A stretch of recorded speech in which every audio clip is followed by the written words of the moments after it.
चलिए, उम्मीद करते हैं कि आप लोग मेरा फर्स्ट वीडियो देख लिए होंगे और उसका आप लोग नोट्स बना लिए होंगे। ठीक है, चीज़ याद रखना ना कि हम हर टॉपिक के लास्ट में आपको कुछ शॉर्ट क्वेश्चन, कुछ लॉन्ग क्वेश्चन, कुछ न्यूमेरिकल वगैरह हर टॉपिक के लास्ट में आपको होमवर्क रूम में देते रहेंगे और जिसको आप लोग रेगुलरली पूरा करते रहिएगा। ठीक है, हम जो कल पढ़ाए थे उसको एक बार फिर से रिकैप करवा देते हैं। मेरा कल फर्स्ट क्वेश्चन था क्या कि धारिता क्या होती है। क्या था? धारिता क्या होती है बताएं। तो धारिता क्या है? धारिता एक प्रकार की क्षमता होती है। तो जैसे समझिए कि मान लीजिए कि मेरे पास कोई चालक है, ये अपने अंदर आवेश की कितनी मात्रा को रख सकता है, इसकी कितनी कैपेसिटी है आवेश को रखने की, इसकी इसी क्षमता को हम लोग धारिता कहते हैं। ठीक है, बताए थे आपको कि C बराबर, ठीक है, क्या बताओ, Q/V है ना। C क्या बताया था बताओ, Q/V। ठीक है, तो और बताए थे कि जो चालक धारिता जो होती है वो बहुत से बातें पर निर्भर करती है। पहला चालक के आकार पर, दूसरा चालक की आकृति पर, चालक के समीपवर्ती रखे माध्यम की प्रकृति पर और चौथा चालक के पास अन्य चालकों की उपस्थिति पर। हम पहले बात करते हैं चालक के आकार पर, है ना। इसको अच्छा समझते हैं कि ये क्या होता है आखिर। ठीक है, चलिए, मेरे पास दो बीकर है, एक छोटा बीकर है और एक बड़ा बीकर है। एक छोटा बीकर है, क्या बता है, बड़ा बीकर है। तो आप क्या कहोगे? आप कहोगे कि ये जो छोटा बीकर है इसमें किसी भी पदार्थ को रखने की क्षमता कम है और ये जो बड़ा बीकर है इसमें किसी भी पदार्थ के रखने की क्षमता क्या है, ज़्यादा। इसमें क्या है, कम है। क्या? क्षमता कम है। क्षमता बताओ क्या है, कम है। इसमें क्या बताओ क्या है, ज़्यादा है।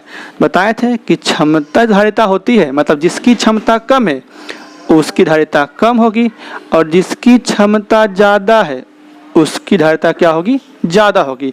लिखा हुआ है कि चालक का आकार बड़ा माने बढ़ाने से उसकी धारिता बढ़ती है, हटाने से क्या होती है बताओ, घट जाती है। मतलब कहीं ना कहीं यदि क्षमता, सिंपल सी बात है ना कि यदि छोटा चालक है, बड़ा चालक है, जो छोटा चालक है उसकी धारिता क्षमता ज़्यादा होगी, है ना। जो छोटा चालक है उसकी क्षमता कम होगी, मतलब धारिता भी कम होगी, और जो बड़ा है उसकी क्षमता ज़्यादा होगी, धारिता भी क्या होगी, ज़्यादा होगी।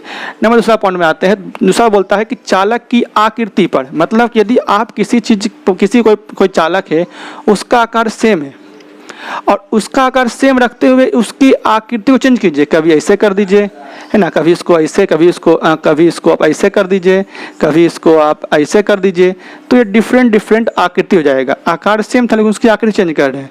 जब उसकी आकृति आप चेंज करोगे तो क्या होगी बताओ, कि उसकी जो क्षमता है वो भी क्या हो जाएगी, घटे बढ़ेगी। जैसी क्षमता घटे बढ़ेगी तो मतलब उसका जो आपका धारिता है वो भी क्या हो जाएगी, घट जाएगी। ठीक है, और नंबर 3 जो है, नंबर 3 समझते हैं जो कि बहुत ज़्यादा इंपॉर्टेंट है। क्लियर?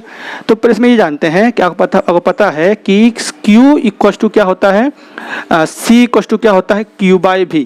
यदि आपसे पूछेगा कि इस दोनों में ये धारिता, ठीक है, और ये विभव, दोनों में क्या संबंध है, तो आप कहोगे कि भैया दोनों में इन्वर्सली रिलेशन है। मतलब यदि धारिता को बढ़ाएंगे तो विभव घट जाएगा और यदि धारिता को घटाएंगे विभव क्या हो जाएगा, बढ़ जाएगा। अब यहाँ समझिए, ठीक है, यहाँ समझिए कि सपोज कीजिए कि ये कोई चालक है और इसके सराउंडिंग में, इसके चारों ओर कोई माध्यम है और इस माध्यम की आपेक्षिक विद्युतशीलता क्या है, वो ज़्यादा है। इस माध्यम, जो माध्यम देख रहे हैं ना, ये माध्यम, इसकी आपेक्षिक विद्युतशीलता क्या है, ज़्यादा है। जब इसकी आपेक्षिक ज़्यादा होगी मतलब क्या, मतलब इसका जो विभव होगा वो क्या होगा, घटेगा। विभव क्या हो जाएगा, घट चुकी है, ज़्यादा तो घट जाएगा। ठीक है, जैसे ही घटेगी तो बताए थे आपको कि C बराबर होता है Q/V। विभव घट रहा है, जैसे ही विभव घटेगा तो उसकी धारिता क्या हो जाएगी, बढ़ जाएगी। मतलब यदि कोई चालक है और इसके चारों ओर कोई माध्यम रखा हुआ है जिसकी आपेक्षिक विद्युतशीलता ज़्यादा है तो उस चालक की जो विभव होगी वो घटेगी, और जब इसकी विभव घटेगी तो पक्का बात है कि इसकी जो विभव घटेगी तो धारिता क्या हो जाएगी बताओ। यदि इसकी विभव, ये विभव है ना, विभव घटेगी, धारिता क्या हो जाएगी, बढ़ जाएगी। तो यहाँ समझ में आया, लिखा दिए हैं कि चालक के समीप में एक ऐसा माध्यम रखा जाए जिसकी आपेक्षिक विद्युतशीलता क्या है, आपेक्षिक विद्युतशीलता अधिक हो। तो पक्का बात है कि विभव घटेगा, और पता है कि C बराबर Q बाई V। यदि विभव घटेगा धारिता क्या हो जाएगी, बढ़ जाएगी। क्लियर। तो आप नंबर 3 समझ गए होंगे। और नंबर 4 वही है, चालक के पास नंबर 4 जो है वो क्या है, चालक के पास अन्य चालकों की उपस्थिति। अब समझिए क्या होगा, यदि मान लेते हैं कि ये कोई आवेशित चालक है, ये क्या है, आवेशित चालक है, और इसके नज़दीक में, चलिए अब आगे चलते हैं, हम जानेंगे कि यदि कोई भी गोलीय चालक हो और उस पर कोई आवेश दिया जाता है, सपोज कीजिए कि ये गोलीय चालक है, आपको पता होगा कि यदि इस पर आवेश देंगे, है ना, तो ये आवेश क्या होगा, इस पूरे चालक में एक समान रूप से क्या हो जाएगी, और एक समान रूप से बढ़ जाएगी। ठीक है, अब पता, ये सब पता होगा ना चाहिए आपको कि यदि कोई चालक है और इस पर यदि कोई भी आवेश देंगे, चाहे वो आवेश छोटा देंगे चाहे वो आवेश बड़ा देंगे, हम क्या देखते हैं कि ये जो आवेश है इस पूरे चालक में एक समान रूप से फैल जाएगी। चलो, तो अब हम निकालेंगे विलगित गोलीय चालक, विलगित गोलीय चालक की धारिता प्राप्त करेंगे व्यंजक। चलिए, ये मेरे पास कोई चालक है जिस पर हम प्लस Q आवेश दिए, हम क्या देखें कि जो आवेश हम दिए ये आवेश उस पूरा चालक में एक समान रूप से फैल गया, पूरा फैल गया। चलिए ठीक है, तो हमको निकालना है कि इस चालक के पृष्ठ पर विभव क्या होगा। थोड़ा दिमाग, थोड़ा सा सोचिए यहाँ पर कि ये प्लस से ये प्लस, ये प्लस प्लस प्लस, और आप सोचो कि आखिर प्लस का अर्थ क्या होता है। कहीं ना कहीं इससे आवेश निकल रहा है, कहीं ना कहीं इससे ये जो दिया दिख रहा है, ये जो दिख रहा है ये आपको विद्युत क्षेत्र रेखाएं हैं या विद्युत बल रेखाएं हैं। तो कहीं ना कहीं यदि ये बल रेखाएं हैं और ये बाहर आ रहा, मतलब कहीं ना कहीं अंदर में आवेश होगा। तो हम मानेंगे कि आवेश दिए यहाँ पर, आवेश दिए पृष्ठ पर, लेकिन हम मानेंगे कि आवेश क्या है, इस गोलीय चालक के केंद्र पर है। आप सोचिए कि मान लीजिए कि आवेश यहाँ है, आवेश क्या है, यहाँ है, हमें विभव निकालना है यहाँ पर, आवेश यहाँ है, विभव निकालना है यहाँ पर। तो हमें इस जो जहाँ आवेश है और जहाँ विभव निकालना है उसके बीच की दूरी चाहिए। क्लियर। तो यदि आवेश यहाँ है, विभव में यहाँ निकालना है, बीच की दूरी यदि r हो दिया हो तो v बराबर फॉर्मूला होता है 1/4 पाई epsilon not Q upon R। क्या होता है, 1/4 पाई epsilon not Q upon R। एक बार फिर से आते हैं, आवेश यहाँ है, निकालना हमको यहाँ है, और जहाँ आवेश है जहाँ निकालना है उसके बीच की दूरी पता हो तो विभव फॉर्मूला होता है 1/4 पाई एप्सिलॉन नॉट इंटू Q/R। आप बताए हैं आवेश दिए यहाँ पर, लेकिन चूंकि ये बल रेखा है बाहर क्यों आ रही है, मतलब हम सोचेंगे, हम मानेंगे कि आवेश इसके कहाँ है, बताओ, आवेश इसके केंद्र पर है। तो माना कि कोई गोलीय चालक जिसकी त्रिज्या r है, कैपिटल R है, इस पर आवेश प्लस Q दिया जाता है, प्लस Q दिए, तो ये जब इसको आवेश दिए तो ये आवेश क्या हुआ, इस पूरे आवेश चालक पर, ये इस पूरे चालक पर एक समान रूप से फैल गया। यदि इस चालक का केंद्र को, यदि इस आवेश को, है ना, यदि आवेश को चालक के केंद्र पर मान लिया जाए। चलो, अब आवेश को मान लिए यहाँ पर, निकाल रहे यहाँ पर, तो क्या बताया, आवेश है यहाँ पर, निकालना यहाँ पर है, आवेश पे यहाँ है, निकालना यहाँ है, तो फॉर्मूला क्या हो जाएगा 1/4 पाई epsilon not Q upon R। दूरी पता है R। आपको पता है, आपको कल बताए थे, कल लेक्चर में होगा कि C बराबर क्या होता है, Q बाई V। C बराबर क्या होता है, Q अपॉन V। तो Q को छोड़ दिए, जहां भी था वहां इस V को लाके पुट कर दिए, तो Q और Q क्या हुआ, कट गया। ठीक है, ये Q क्या हुआ, कट गया, और ये 4 pi epsilon not into R कहाँ चला गया, ऊपर, मतलब C इक्वल टू क्या आ गया, 4 पाई एप्सिलॉन नॉट इंटू क्या आ गया, R आ गया। क्लियर है। अब देखिए, ये प्रूफिंग हो गया, मतलब किसी विलगित चालक की धारिता क्या होती है, सी फॉर्मूला क्या होती है, 4 pi epsilon not into R। अब यहाँ से कुछ निष्कर्ष निकलता है, यहाँ से कुछ निष्कर्ष निकलता है जिसको आप लोग नोट डाउन करोगे। निष्कर्ष निकलता है, वो निष्कर्ष क्या है, देखिए 4 कांस्टेंट है, क्लियर, पाई कांस्टेंट है, क्लियर, एप्सिलॉन नॉट की कांस्टेंट, लेकिन R तो घट बढ़ सकता है। मतलब कहीं ना कहीं जो चालक की जो धारिता हो रही है वो उसके त्रिज्या पर डिपेंड कर रहा है, और कैसा बताओ, वो समानुपाती, मतलब कि चालक की धारिता, चालक की धारिता उसके त्रिज्या पर निर्भर करती है। और निर्भर कैसा? समानुपाती भी तो समानुपाती, तो समानुपाती चूंकि ये और ये दोनों ऊपर में ही है तो C समानुपाती R, अर्थात C समानुपाती क्या हो जाएगा? R। क्या हो जाएगा? C समानुपाती क्या हो जाएगा? R। मतलब यदि त्रिज्या बढ़ाएंगे तो चालक की धारिता क्या होगी? बढ़ेगी। त्रिज्या घटाएंगे तो क्या होगी? चालक की धारिता क्या होगी? घटेगी। ठीक है, आप लोग वीडियो पॉज करके इसको नोट कीजिए। चलिए अब आगे चलते हैं। और अभी जस्ट प्रूव किए थे कि C इक्वल टू क्या होता है? 4 pi epsilon not into R। मतलब कि चालक की धारिता बढ़ाने से उसकी त्रिज्या बढ़ती है। यूँ बोलो कि चालक की त्रिज्या बढ़ाने से धारिता बढ़ती है। अब देखो इसमें कुछ करने वाले हैं कि दो चालक लिए, ठीक है।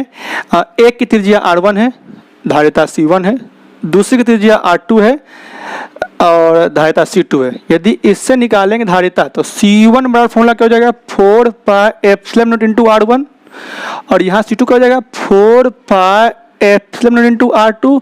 इसको मान लिए इक्वेशन 1, इसको मान लिए इक्वेशन 2। हम करेंगे इक्वेशन 1 अपॉन इक्वेशन 2 मतलब C1 अपॉन C2। तो C1 अपॉन C2 मतलब 4 pi epsilon not into R1 upon 4 pi epsilon not into R2। तो ये 4 पाई एप्सिलॉन कैंसिल हो गया था। क्या आ गया? C1 अपॉन C2 बराबर क्या आ गया? R1 upon R2। चलो एक क्वेश्चन है लिखा हुआ है कि दो चालक जिसकी धारिता क्रमशः 100 माइक्रोफैराड और 200 माइक्रोफैराड है। यदि पहली चालक की त्रिज्या 20 सेंटीमीटर है तो दूसरी चालक की त्रिज्या निकाले। आप लोग वीडियो को रोक के निकालिए। चलिए अब चलते हैं। देखिए आपको पता है कि देखिए यहाँ पर माइक्रोफैराड है, यहाँ भी माइक्रोफैराड है। हालांकि फिजिक्स में हमेशा SI यूनिट का यूज होता है। हमेशा किसका यूज होता है? SI यूनिट का यूज होता है। लेकिन लफड़ा नहीं, चूंकि ये काम रेशियो का है तो रेशियो में सेम यदि यूनिट रहे तो काम चल जाता है। उसमें SI बदलने में कोई ज़रूरत नहीं होती है। जैसे मान लो ये आपका पहला का है तो मान लेंगे कि C1 क्या मानेंगे बताओ? मान लेंगे कि C1 जो आपको गिवन है वो कितना बताओ गिवन है? आपको गिवन है 100 माइक्रोफैराड। ठीक है। C2 क्या गिवन है? तो C2 जो गिवन है वो है 200 माइक्रोफैराड। ठीक है। और R1 जो गिवन है, R1 जो गिवन है वो है 20 सेंटीमीटर। तो निकालना आपको। R2 पता है आपको कि C1 कितना है? 100 माइक्रो। देखो बताए थे कि इसमें चेंज में कुछ दिक्कत नहीं है, चूंकि ये रेशियो में है तो रेशियो में यदि यूनिट सेम हो तो काम चल जाता है। तो 100 अपॉन C2 कितना बताओ है? C2 आपका है ये 200, बट R1 कितना बताओ है? ये 20 सेंटीमीटर। चलो यहाँ भी जो आएगा वो भी आपका आएगा R सेंटीमीटर में ही आएगा। ठीक है। चलो इसको निकाल लेते हैं। तो ये यहाँ से कैंसिल आउट हो गया और ये इधर जाएगा 8, इसलिए होता जरा R कितना हो गया? 40 सेंटीमीटर। ठीक है। उम्मीद करते हैं कि आपको समझ में आ गया होगा। क्लियर? चलिए एक कॉन्सेप्ट तो हो गया कि यदि दो चालक हो और दोनों की त्रिज्या यदि अलग अलग हो तो बताए थे कि C1 अपॉन C2 बराबर R1 अपॉन क्या बताओ? R2। अब अगला कॉन्सेप्ट आते हैं। अभी आपको बोलेगा कि हमारे पास n छोटे छोटे बूंद है, n छोटे छोटे बूंद है, बहुत छोटे बूंद है, और इस सब बूंदों को मिलाकर एक बड़ा बूंद बनाएंगे तो उस बड़े बूंद की धारिता क्या होगी? हम लिखे हैं कि n छोटे छोटे बूंदों को मिलाकर, है ना, बड़ी बूंद बनाई जाती है। बड़ी बूंद बनाई जाती है यदि प्रत्येक बूंद का विभव, यदि प्रत्येक बूंद की त्रिज्या, यहाँ क्या बता होगी? त्रिज्या। यदि प्रत्येक बूंद की त्रिज्या, है ना, यदि प्रत्येक बूंद की त्रिज्या, एक सेकेंड, यदि प्रत्येक छोटे बूंद की त्रिज्या R हो तो बड़ी बूंद की धारिता क्या होगी? चलो अब बता था, अब देख लीजिए। मान लीजिए एक छोटा सा बूंद है, छोटा बूंद है, हालांकि इस तरह बहुत सा बूंद है, लेकिन एक मान लीजिए कि एक छोटा बूंद है और इसकी त्रिज्या यदि छोटी R हो तो उसका धारिता क्या होगा? तो C छोटा क्या होता है? 4 pi epsilon not into R। अब यदि ये छोटे छोटे बूंदों को मिलाकर एक बड़ा बूंद बनाया जाए और उसकी त्रिज्या यदि बड़ी आर हो जाए, धारिता क्या होगी? तो 4 पाई एप्सिलॉन इंटू आर। अब क्या किए कि ये जब ये जो छोटा सा बूंद है, ये बूंद है, ये बूंद है, ये बूंद है, ये सारी छोटी बूंदें जब मिलेगी तो पक्का है कि एक बड़ा बूंद बनाएगा। मतलब इसका जो छोटा छोटा जो बूंद जो है, इसका जो आयतन होगा वो बड़े बूंद के आयतन के बराबर होगा। ठीक है, तो n छोटे बूंद का जो आयतन होगा वो बड़े बूंदों का क्या बता होगा? आयतन होगा। तो n इंटू छोटे बूंद का आयतन, चूंकि बूंद तो गोलाकार है और गोला का आयतन होता है 4/3 पाई आर क्यूब बराबर बड़े बूंद की त्रिज्या हम माने हैं बड़ी आर, तो 4/3 पाई आर क्यूब, तो 4/3 खत्म, पाई पाई खत्म, मतलब आर क्यू क्या आ गया? n R Q. ठीक है, अब आर क्यू ऐसे यदि है, यदि मान ली मेरे पास यदि आर है तो ये इधर क्यू है तो इधर हो जाएगा ना n आर 3 की पावर हो जाएगा 1/3, मतलब n की पावर भी 1/3 और यहाँ भी 1/3, तो 3 कट जाएगा, मतलब क्या जाएगा? r इंटू n की पावर कितना आ जाएगा? 1/3। अब इधर आइए फिर से, चलिए अब निकाल, चूंकि बड़े बूंद का जो धारिता बताओ क्या हो जाएगी? तो 4 pi epsilon not into R, और क्या r का मान हम यहाँ से पुट कर सकते हैं? r पुट कर सकते हैं ना, r की पावर r इंटू n की पावर 1/3, तो वही किए जहाँ पर बड़ी r था वहाँ पर पुट कर दिए है ना, ये पुट कर दिया गया है r इंटू n की पावर 1/3। अब सोचो तो n की पावर 1/3 को बाहर कर दिए, बचा क्या? 4 pi epsilon not into R, और ये 4 pi epsilon not into R क्या है? ये छोटी बूंद की धारिता है, मतलब ये जो 4 पाई एप्सिलॉन इंटू आर है, देख देते हैं n छोटा बूंद हो गया, छोटे बूंद की धारिता अगुने n की पावर 1/3, मतलब कि बड़ा बूंद की धारिता जो होगी वो छोटे बूंद की धारिता गुने n की पावर 1/3। उम्मीद करते हैं कि आप लोगों को ये समझ में आ गया होगा। चलिए एक क्वेश्चन है, इसको सोल्व कीजिए कि अगर 5 माइक्रोफैराड धारिता वाले 64 छोटे बूंदों को मिलाकर एक बड़ा बूंद बनाया जाता है तो बड़े बूंद की धारिता क्या होगी? चलिए, तो पता है जब रिजल्ट बताए थे कि C बड़ा बराबर C छोटा गुने n की पावर 1/3, तो C छोटा इसकी धारिता क्या दी हुई है? इसकी धारिता दी हुई है 5, लिख देते हैं 5 इंटू n, संख्या कितना? 64, तो 64 की पावर 1/3, और सोच सकते हैं हम 5 सोचते हैं 4 की पावर 3 की पावर 1/3, तो 3 खत्म, कितना हो जाएगा? 5 जो कितना हो जाता है? 4 आ जाएगा 5 इंटू 4 क्या जाएगा? सोच सकते हैं ना 5 इंटू जहाँ n है वहाँ 64 पुट कर दिए कि पावर 1/3, मतलब 5 इंटू इसको लिख सकते हैं ना 4 की पावर 3 इंटू 1/3, 3 कैंसिल आ गया 5 इंटू 4 बराबर क्या हो गया? 20 माइक्रोफैराड आपका आंसर। ठीक है, अब चलिए कुछ होमवर्क ले लीजिए। इसमें पहला क्वेश्चन है कि दो चालक जिसकी त्रिज्याओं का अनुपात 2:3 है और पहले गोलीय चालक की धारिता 8 माइक्रोफैराड है तो दूसरी धारिता क्या होगी? क्लियर। दूसरा क्वेश्चन है अगर पृथ्वी को गोलीय चालक मान लिया जाए तो इसकी धारिता क्या होगी? ठीक है, आपको हिंट दिया हुआ है कि त्रिज्या जो पृथ्वी की है वो 6400 किलोमीटर। क्लियर। यहाँ पर आगे देखिए, दो गोलीय चालक में अगर दूसरे की त्रिज्या पहले की त्रिज्या की 3 गुनी है तो C1:C2, मतलब पहले की धारिता और दूसरे की धारिता का अनुपात क्या होगा? एक लास्ट क्वेश्चन, 125 छोटे बूंदों को मिलाकर एक बड़ा बूंद बनाया जाता है, यदि प्रत्येक की धारिता 10 माइक्रोफैराड हो, मतलब जो छोटा बूंद है उसकी धारिता यदि 10 माइक्रोफैराड है तो बड़े बूंद की धारिता क्या होगी? उम्मीद करते हैं कि आज का क्लास आप लोगों को समझ में अच्छे तरीके से आ गया होगा और आप अच्छे से नोट्स बना लिए होंगे। और हाँ, ये लॉकडाउन के कारण जो भी स्टूडेंट नहीं पढ़ पा रहा हो, और हम चाहते हैं कि ये वीडियो आप उन तक पहुंचाओ और आप शेयर और लाइक और सब्सक्राइब करो ताकि हम time to time next video बनाते रहें। ठीक है, धन्यवाद।